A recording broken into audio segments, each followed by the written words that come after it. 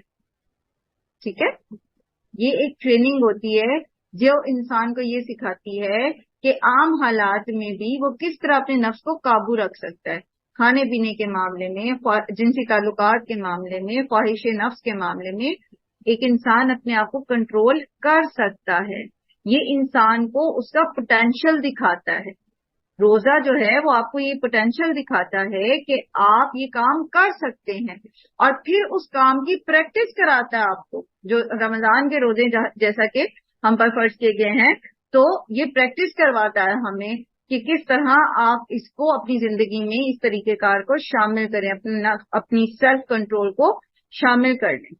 تو پھر کیا ہوگا، انسان کو جب سیلف کنٹرول کرنی آ جائے گی تو وہ متقی بن جائے گا. متقی ہونا یہی ہے نا کہ آپ اللہ کی نافرمانیوں سے بچتے رہیں اور اللہ کی فرما برداری کے کام کریں، تاکہ آپ آخرت کے عذاب سے بچ سکیں، جہنم کی آگ سے بچ سکیں. اس لیے لعلکم تتقون، تاکہ تم تقوی اختیار کر سکو. تم پر روزے فرض اس لیے کیے گئے ہیں، یہ فرض ہے اس لیے تاکہ تمہاری ٹریننگ ہو سکے. تمہیں جو ہے وہ اپنی زبان، کان، پیٹ، آنکھوں اور سوچ کی پاکیزگی کو مینٹین رکھنا ہے کہ کس طرح سے تم جو ہے وہ جیسے روزے کی حالت میں، جیسے رمضان کے روزے ہیں، اس حالت میں اپنے آپ کو روک کے رکھتے ہو تو تم پورا سال بھی اس کو کنٹینیو کر سکتے ہو. تمہارے اندر یہ پوٹینشیل ہے. تم اس طرح دنیا میں زندگی گزار سکتے ہو جس طرح کے اللہ نے تمہیں گزارنے کا حکم دیا، اور جن چیزوں کو اللہ نے چھوڑنے کا حکم دیا تم اس کو چھوڑ سکتے ہو.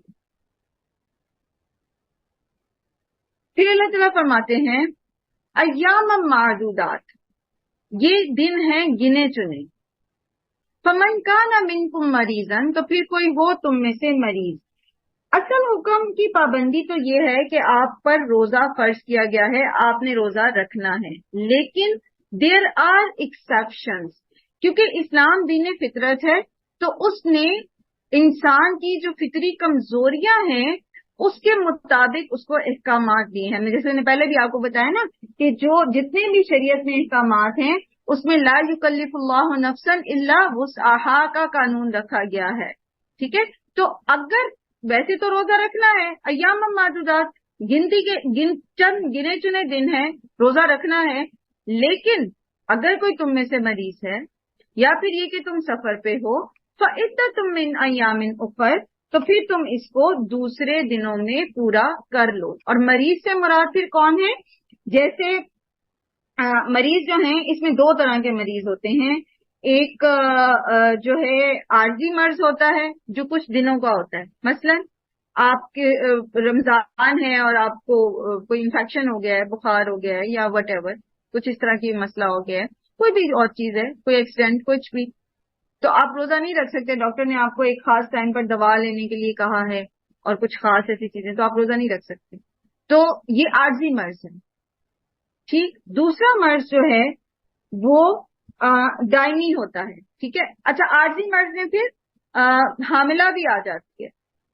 حاملہ عورتیں اگر روزہ نہیں رکھ سکتی تو ان کو روزہ چھوڑنے کی گنجائش موجود ہے، وہ پھر بعد میں اس کو پورا کر لیں گی. دوسرے مریض جو ہیں وہ دائمی ہوتے ہیں. دائمی مریض کون ہے؟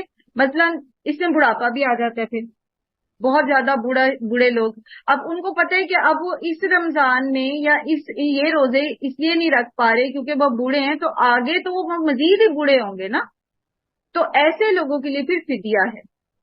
ٹھیک ہے، جو دائمی مریض ہیں، مثال کے طور پر جیسے کوئی ایسا پیشنٹ ہے جس کی بیماری ڈاکٹر کہہ رہا ہے کہ لا علاج ہو گئی ہے اور یہ اپنی دوائی چھوڑ نہیں سکتا، اور دوائی چھوڑنے پر مرض بڑھنے کا اندیشہ ہے، اور وہ بیچارہ جو ہے وہ مجبور ہے، وہ رکھنا چاہتا بھی روزہ پر وہ رکھ نہیں سکتا.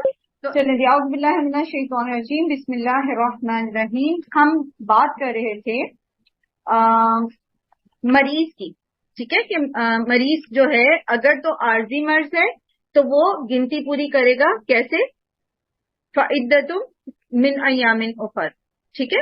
اور اگر وہ مریض دائمی ہے یا بڑھاپے کا مرض اس کو لاحق ہے تو پھر وہ اس کے لیے فدیہ دے گا. اور فدیہ کیا ہے؟ وَعَلَى الَّذِينَ يُطِيقُونَهُ فِدْيَةٌ طَعَامُ مِسْكِينٍ. فدیہ جو ہوتا ہے وہ ایک مسکین کا ایک وقت کا کھانا ہوتا ہے.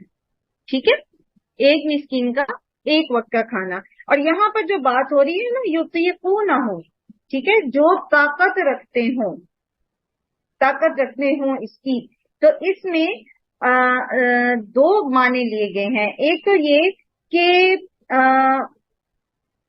وہ شخص جو فدیہ دینے کی طاقت رکھتا ہو، ٹھیک ہے، یا پھر یہ کہ وہ شخص جو روزہ رکھنے کی طاقت رکھتا ہو.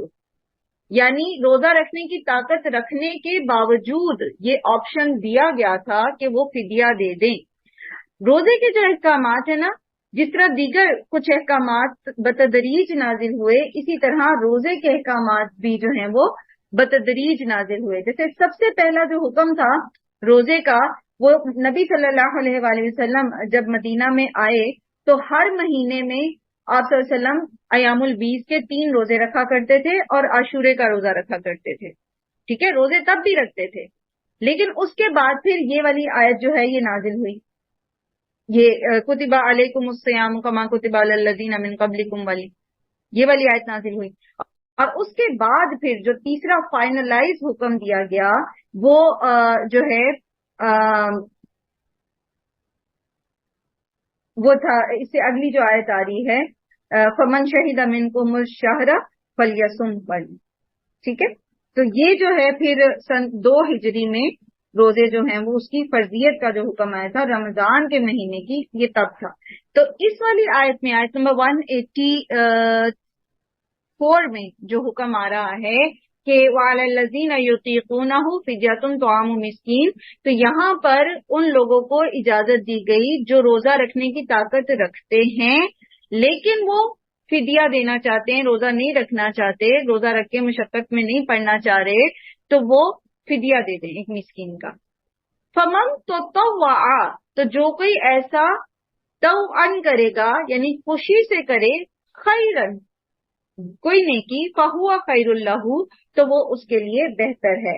یعنی اگر کوئی فدیے میں ایک مسکین سے زیادہ کھلانا چاہتا ہے تو یہ نیکی ہے، وہ کھلا سکتا ہے. کم از کم ایک مسکین کو ایک وقت کا کھانا ضروری ہے. اس کے علاوہ اگر کوئی زیادہ کو کھلانا چاہتا ہے تو کھلا سکتا ہے. فَهُوَ خَيْرٌ لَهُ، تو یہ اس کے لیے بہتر ہے. صدقہ ہے نا، جو فدیہ ہے وہ ایک مسکین پہ پورا ہو جائے گا اور جو وہ زائد کرے گا وہ اس کی طرف سے صدقہ ہو جائے گا، تو یہ اس کے لیے بہتر ہے. وَأَن تَصُومُوا، لیکن اگر تم روزہ رکھو، تمہیں آپشن دی گئی تھی، پہلے آپشن یہ دی گئی تھی نا کہ اگر آپ طاقت رکھتے ہیں روزے کی لیکن آپ فدیہ دینا چاہتے ہیں تو آپ فدیہ دے دیں. تو یہ کہا جا رہا ہے کہ وَأَن تَصُومُوا، لیکن اگر تم روزہ رکھو، خَيْرٌ لَكُمْ، وہ تمہارے لیے بہتر ہے. آلدو تمہیں آپشن دے دیا گیا ہے اس کے لیے کہ تم فدیہ دے دو، لیکن یہ کہ اگر تم روزہ رکھو گے تو یہ تمہارے لیے زیادہ بہتر ہے. وَأَن تَصُومُوا خَيْرٌ لَكُمْ، کس طرح سے؟ روزے کے بے شمار فائدوں میں سے اگر میں 1 2 3 کر کے کچھ فائدے آپ کے سامنے رکھوں تو ہم اس کو 2 حصوں میں ڈیوائڈ کر سکتے ہیں. جو اللہ تعالیٰ نے فرمایا نا وَأَن تَصُومُوا خَيْرٌ لَكُمْ، اگر تم روزہ رکھو تمہارے لیے اس میں بہتر ہے.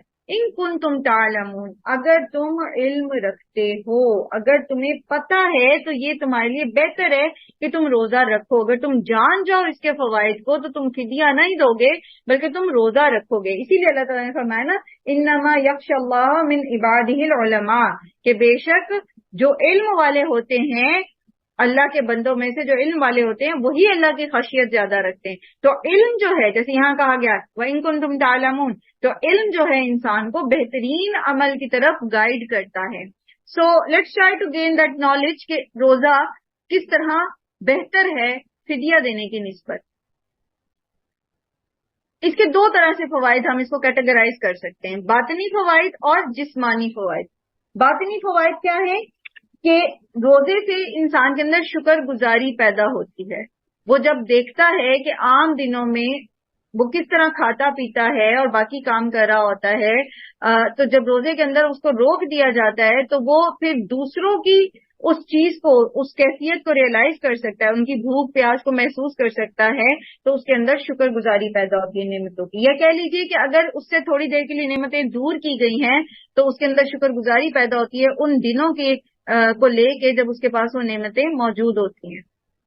پھر یہ کہ دوسروں کے لیے احساس پیدا ہوتا ہے. ظاہر ہے جب انسان خود بھوک پیاس ایکسپیرینس کرتا ہے تو پھر ہی اسے دوسروں کی بھوک اور پیاس کا احساس ہوتا ہے. اسی بڑی ایک مثال مجھے اسی طرح کسی سے بات ہو رہی تھی تو ملی اس چیز کی کہ کس طرح جب آپ ایکسپیرینس کرتے ہیں تو آپ کو دوسرے کا احساس ہوتا ہے، ورنہ آپ کو پتہ ہی نہیں چلتا. ایک خاتون سے اسی طرح بات ہو رہی تھی اور شدید گرمی کے دن تھے اور باہر نکلنا اور سڑک پر تھوڑی دیر کے لیے پیدل چلنا شدید محال تھا. اور وہ بیٹھی تھی ہمارے پاس تو کہتی ہیں میرے گاڑی کے شیشے کیے ہوئے تھے اور اے سی آن تھا تو بڑی اچھی گاڑی ٹھنڈی ہوئی تھی. تو میں نے بچوں سے کہا اپنے کہ آج موسم کتنا اچھا ہے. تو انہوں نے کہا اماں آپ شیشے نیچے کر کے ذرا باہر دیکھیں موسم ٹھیک ٹھاک گرم ہے. تو جب تک آپ گرمی میں کھڑے نہیں ہوتے نا آپ کو ان لوگوں کا احساس نہیں ہوتا جو وہاں گرمی میں کھڑے ہیں. ورنہ تو آپ کو سب وہ کہتے ہیں نا راوی چین ہی چین لکھتا ہے. جب آپ چین راوی کے جو کنارے بیٹھے ہیں اور سکون سے بیٹھے ہیں تو آپ کو کیا خبر پیاسوں کی کہ وہ کتنے پیاس کو سفر کر رہے ہیں. تو جب انسان خود اس چیز میں سے گزرتا ہے تو اس کے اندر دوسروں کا احساس پیدا ہوتا ہے. تو یہ بھی باطنی فائدہ ہے کیونکہ جب آپ دوسرے کا احساس کریں گے تبھی آپ اس کے لیے پھر صدقہ کر سکیں گے، ایفرٹ کر سکیں گے. پھر آپ دیکھیے کہ یہ جو روزے ہیں یہ پورے سال کی ایک جو ہے وہ ٹریننگ انسان کی کرتے ہیں.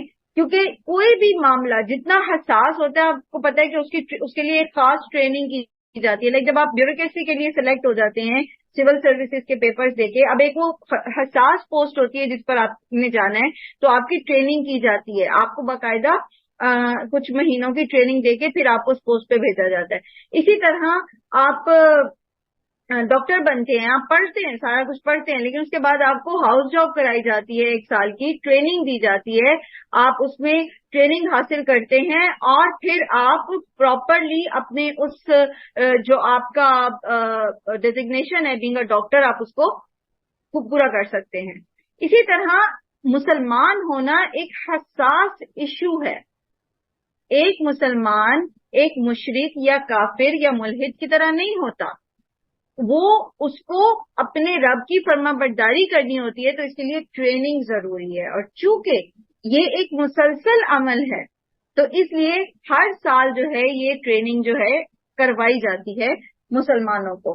پھر آپ دیکھیے کہ رمضان کے مہینے کی اپنی برکات ہوتی ہیں. شیاطین جو ہیں ان کو قید کر دیا جاتا ہے اور انسان جو ہے وہ نیکیوں کے لیے اس کے اندر جو ایک دشمن ہے شیطان بڑا دشمن وہ روک دیا گیا ہے تو اس کو نیکی کرنے میں آسانی ہوتی ہے.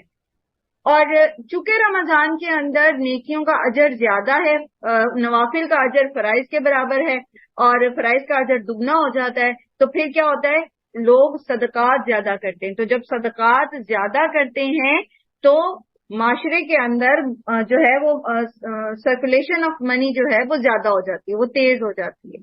اسی لیے آپ دیکھتے ہیں کہ عام طور پر جو لوگ نہیں بھی کپڑے بناتے، نہیں بھی کوئی ایسی چیز لے رہے ہوتے، لیکن عید کے اوپر خاص طور پر چھوٹی عید پر وہ بنا رہے ہوتے ہیں، لے رہے ہوتے ہیں کیونکہ ان تک وہ صدقات پہنچ جاتے ہیں. اس کے علاوہ آپ دیکھیں کہ رمضان جو ہے روزے جو ہیں اس کے اندر جیسے ابھی ہم نے پہلے پڑھا کہ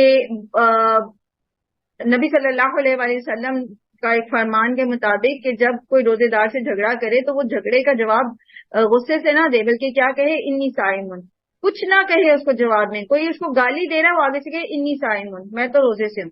تو بد اخلاقی سے جو بچنے کی ٹریننگ ہے، زبان کو کنٹرول کرنے کی جو ٹریننگ ہے یا جو اپنی باڈی لینگویج کے ذریعے کسی کو کہ کسی بد اخلاقی کا جواب دینا ہے اس کے اوپر کنٹرول کرنا آ جاتا ہے.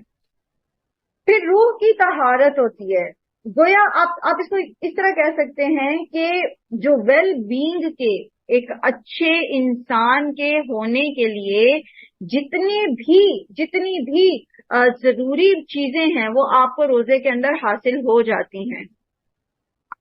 اور اگر میں اس کو ایک جملے کے اندر سم اپ کروں نا تو آپ کو سیلف کنٹرول کرنا آ جاتا ہے, آپ کے اندر تقوی آ جاتا ہے, وہ پیچھے والی بات لعلکم تتقون والی. تو جب آپ کو سیلف کنٹرول کرنا آ جاتا ہے تو سمجھ لیں آپ تقوی کی پٹری کے اوپر چڑھ پڑے. اب آپ اس کے اوپر چلتے چلے جائیں گے, پھر آپ اس میں آگے سے آگے چلتے چلے جائیں گے. اسی طرح روزے کے جسمانی فوائد ہیں, کچھ میں آپ کے سامنے رکھتی ہوں, بے شمار فائدے ہیں, آپ اس کو گوگل کر سکتے ہیں. مثلاً جب کہ عام طور پہ جب ہم دن میں 3 ٹائم کھا رہے ہوتے ہیں تو ہماری جو باڈی ہے وہ ڈی ٹاکس نہیں ہو سکتی. زیادہ ٹائم جو ہے باڈی کو کے میٹابولزم کو کھانے کو ہضم کرنے میں لگ جاتا ہے. تو کھانا جب ہضم ہوتا ہے تو جو ٹاکسک اس کے ساتھ جو ہیں چیزیں بن رہی ہوتی ہیں باڈی کے اندر, تو اس کو صاف کرنے کا ٹائم جسم کو نہیں مل رہا ہوتا. تو روزے میں چونکہ ہم 2 ٹائم کھا رہے ہوتے ہیں اور ایک لمبا ٹائم پیریڈ بیچ میں ہوتا ہے جس میں باڈی جو ہے, آرگنز جو ہیں ہمارے, وہ فارغ ہوتے ہیں, تو وہ ڈی ٹاکسیکیشن بڑے اچھے طریقے سے کر لیتے ہیں. اور آپ کو پتا ہوگا, آپ سب اس چیز کو جانتے ہوں گے کہ نان مسلم جو ہیں وہ فاسٹنگ کو ریکمینڈ کرتے ہیں, رمضان کے روزے کی طرح نہیں, لیکن وہ ویسے ہی بھوکے پیاسے ایک خاص سرٹن ٹائم پیریڈ کے لیے بھوکا پیاسا رہنے کو ریکمینڈ کرتے ہیں, باڈی کو جو ہے وہ فعال کرنے کے لیے, اس کو بہترین اس کے پیٹرن کے اوپر لانے کے لیے.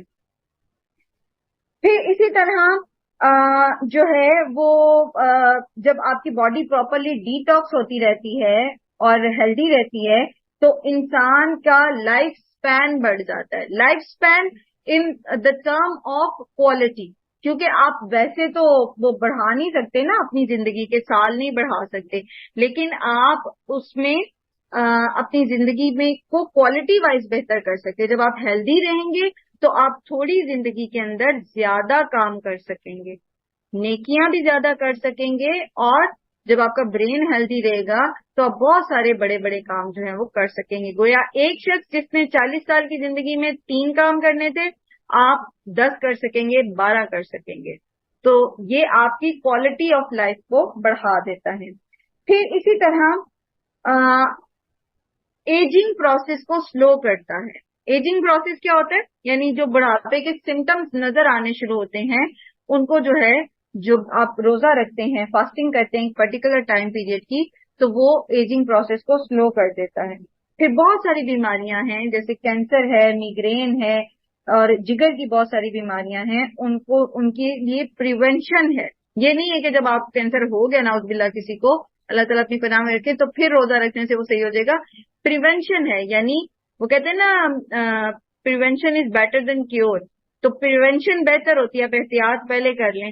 تو یہ بہت ساری ہیں, آپ گوگل کریں گے اور بھی بے شمار لمبی فہرست مل جائے گی. ایک مرتبہ ہم نے ایک سیشن کیا تھا کہ عبادات میں ہمارے دنیاوی فائدے کیا کیا ہوتے ہیں, کیونکہ اللہ تعالیٰ کو تو عبادت کی ضرورت نہیں ہوتی ہے, بندے کا فائدہ ہوتا ہے اس میں بیسکلی, دنیا کا بھی اور آخرت کا بھی. تو اس میں پھر ہم نے بہت ساری چیزیں اور بھی انلسٹ کی تھی, لیکن فی الوقت کے لیے باقی آپ جو جلدی کر سکتے ہیں.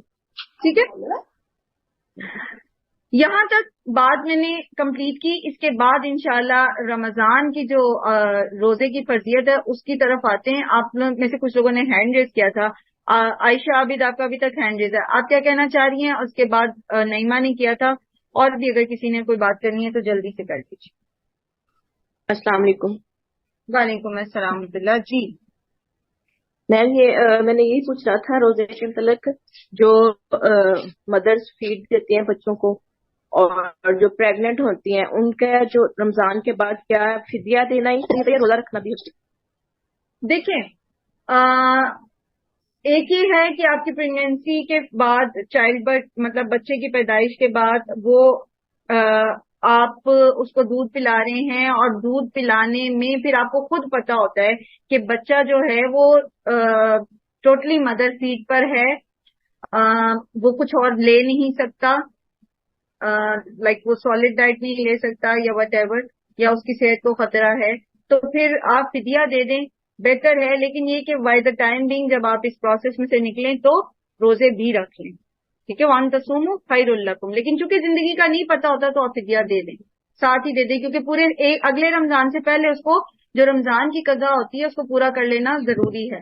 ان کیس اگر نہیں کیے ہوئے کسی نے پورے, جیسے پتہ ہی نہیں تھا, کیونکہ جہالت بھی تو ہے نا ہمارے اندر بہت زیادہ, تو ہمیں پتہ ہی نہیں تھا, تو ہم کیا کریں, پھر کاؤنٹ کر لیں اپنے وہ سارے روزے جو رمضان میں قضا ہوئے ہیں ہمارے، ایک اس کا اندازہ لگا لیں اور ان کو رکھنا شروع کر دیں، اور اس کا فدیہ بھی دے دیں احتیاطاً، کیونکہ زندگی کا کوئی پتہ نہیں ہے کہ ہم زندہ بھی رہیں گے کہ نہیں.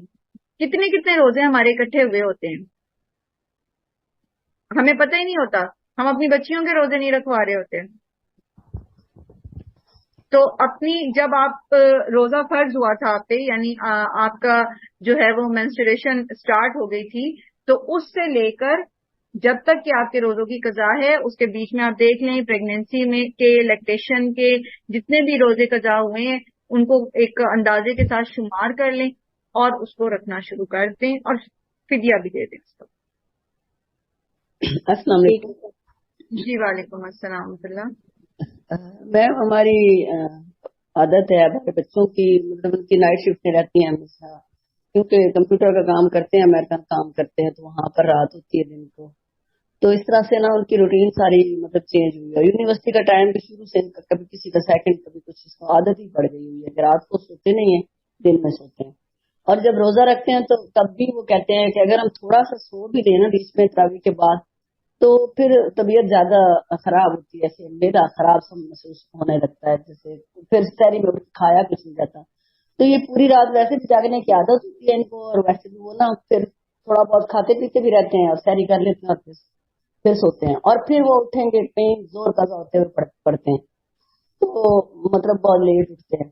تو اس طرح سے مطلب پھر ہم لوگوں کو بھی وہی کرنا پڑ جاتا ہے، یعنی کہ رمضان کے میں خاص کر وہ کمزوری سے فیل ہوتی ہے تو پڑے رہتے ہیں.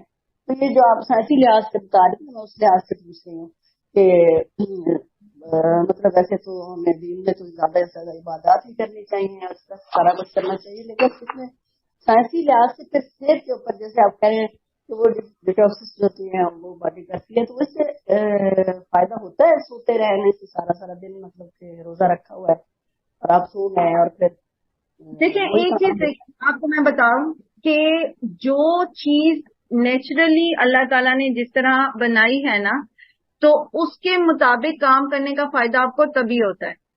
اللہ تعالیٰ نے رات سونے کے لیے بنائی ہے اور دن معاش کے لیے. قرآن کریم میں بار بار یہ اللہ کی نشانیاں بیان ہوئی ہیں نا، اور اس میں اللہ نے ذکر بھی کیا ہے کہ رات جو ہے وہ سونے کے لیے بنائی اور دن معاش کے لیے بنایا. پہلی خلاف ورزی تو ہم یہاں کر رہے ہیں کہ ہم رات کو جاگ رہے ہیں اور دن کو سو رہے ہیں.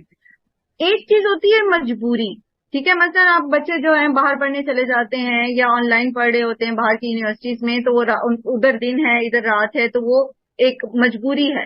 لیکن اس کو عادت بنا کے جب آپ کی وہ مجبوری ختم ہو جائے تب بھی آپ یہ کہیں کہ ہماری عادت ہے چونکہ یہ تو ہم یہ نہیں کر پا رہے، تو وہ ڈیفینیٹلی آپ کی ہیلتھ کے اوپر اس کے برے اثرات پڑیں گے.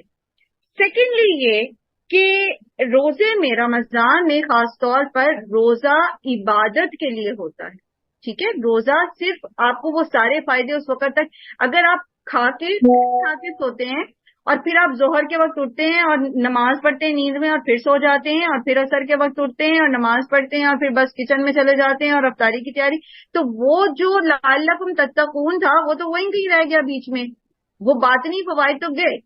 ٹھیک ہے، اب آگئی آپ کی بات جسمانی فوائد کی. تو جسمانی فوائد میں ظاہر ہے بیسک بات ہے فاسٹنگ کی، بھوکا رہنے کی. تو اگر اتنی دیر آپ کی باڈی بھوکی رہتی ہے تو ڈیفینیٹلی وہ اس کی ڈیٹاکسیکیشن ہوگی، وہ کرے گا، وہ کام وہ کرے گا، لیکن وہ فعال اس طرح نہیں ہوگا جتنا کہ آپ جب ظاہر ہے اب آپ بھوکے بھی ہیں اور آپ چل پھر بھی رہے ہیں، آپ کام بھی کر رہے ہیں، آپ اٹھ بیٹھ رہے ہیں، آپ کے جسم ایک حرکت میں ہے، تو اس میں جتنا فعال وہ کام ہونا تھا وہ سوئے رہنے میں نہیں ہوگا. ٹھیک ہے، بات بات چلی. جی میم ایسے ہی مجھے یہی فیل ہوتا ہے، تو پھر میں کہتی ہوں پڑھے لکھے تو ہیں لیکن اب ان کی عادتیں اس طرح کی ہو گئی ہیں تو پھر اس کے اوپر وہ نہیں کیا جا سکتا کنٹرول. اب بڑے ہیں ماشاءاللہ، چھوٹے تو نہیں دعا ہیں کریں، لیکن بڑے ہوں یا چھوٹے ہوں، ہدایت ہمارے ہاتھ میں نہیں ہے. ہدایت تو اللہ کی دینی ہے، ہم صرف دعا کر سکتے ہیں. چلیں آگے چلتے ہیں. ابھی پروین آپ نے ہینڈ ریز کیا ہوا تھا، جی جلدی سے بتائیے تاکہ ہم اگلی آیت اپنی شروع کریں. جی السلام علیکم میم. جی وعلیکم السلام ورحمۃ اللہ.